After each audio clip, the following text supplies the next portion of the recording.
Good morning, everyone. Dr. Vicky here, speaking to you from the Seeds of Transformation Healing Center. Today is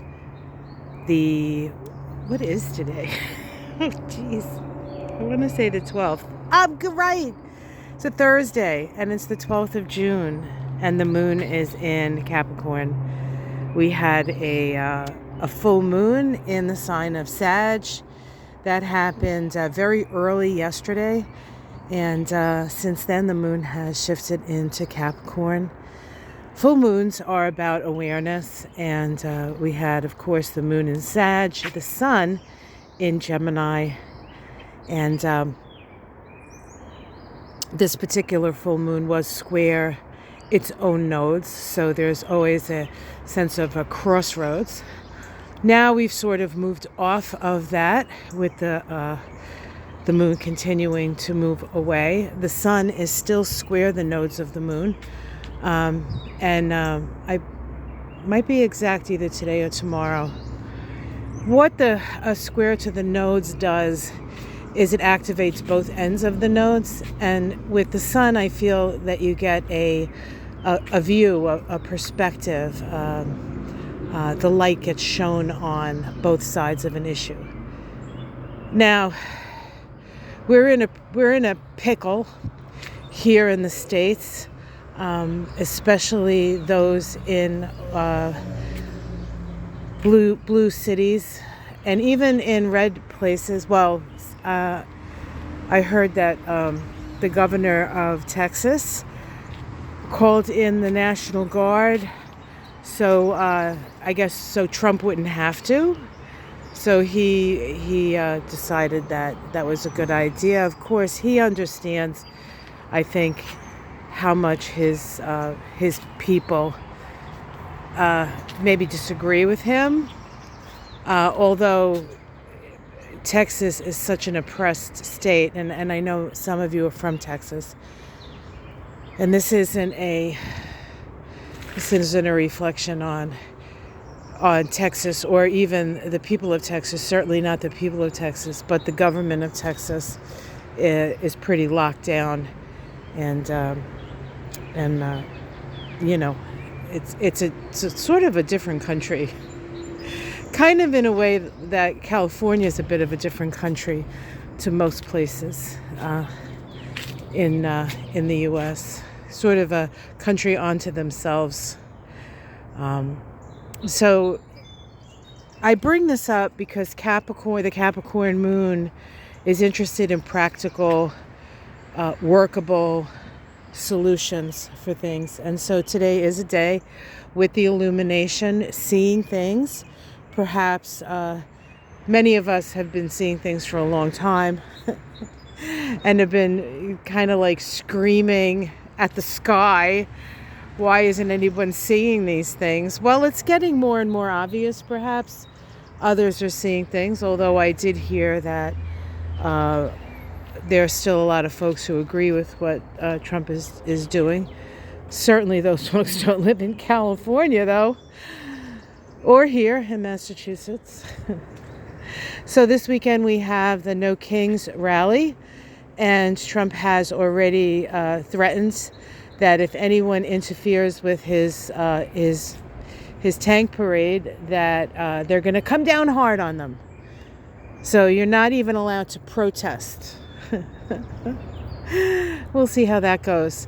I don't know. Once you tell people they can't do something, I find that they want to do stuff. So we'll see how that goes. But if you're intending on doing that, please be careful. Please be prepared.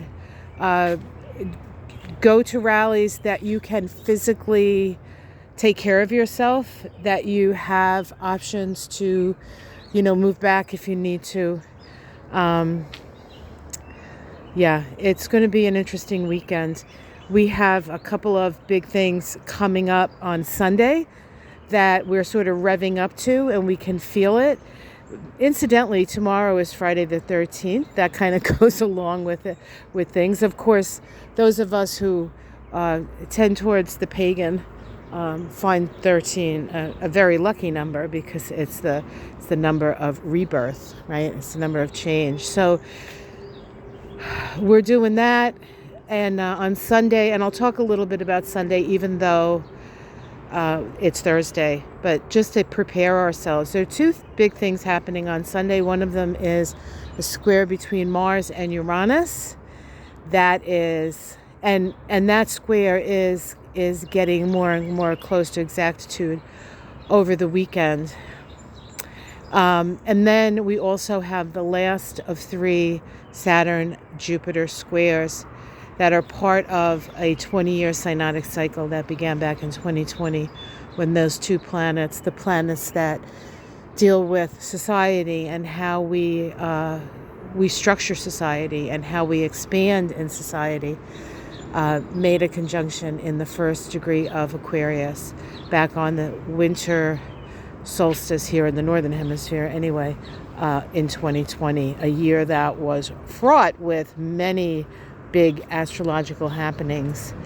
And I think we're still, I want to say recovering or coming out from under that. But the squares, these first quarter squares, are crisis in action. And so we are feeling a rising up of the action necessary to build the foundations for that conjunction, which some people call the beginning of the Aquarian Age. I don't know if I would say that. I think the Aquarian Age has probably been going on since at least Uranus was discovered in the 1700s. But we're become more and more aware. The longer we examine these things, and the longer we're open to these things, the more awareness comes with these things.